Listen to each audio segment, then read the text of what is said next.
ম্যাডামের বাচ্চা নষ্ট হয়ে গেছে, পাগল হওয়ার মতো উপক্রম হয়ে গেছে সবাই। এখানে আপনারা রাজনীতি চমকাচ্ছেন। বাংলা সন্তান নয় আমরা? আমাদের কথা কে ভাববে? নিজের ব্যবস্থা ভাবছে না, রাজ্য সরকার ভাবছে না, এসএসসি ভাবছে না, কোথায় যাবো আমরা? আর রাজনৈতিক দলগুলো বলেছে হলার ফোন, ন্যূনতম সম্মান নিয়ে পাতাল অধিকার কেড়ে দিচ্ছেন আপনারা।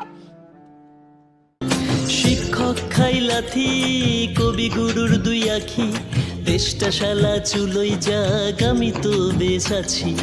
রাজনীতি শোনা গেছি, দাদার সাথেই আছি, লক্ষ্মীর ভান্ডারে আমরা ব্যস্ত সুখেই আছি। পুকুরের থেকে নিয়েছি শিক্ষা, চুলোই যাক, যাক না দেশটা হাত পেতে আমরা নিচ্ছি ভিক্ষা। এটাই সমাজ, এটাই সমাজ, এটাই সমাজ, এটাই সমাজ, আজকের এটাই সমাজ।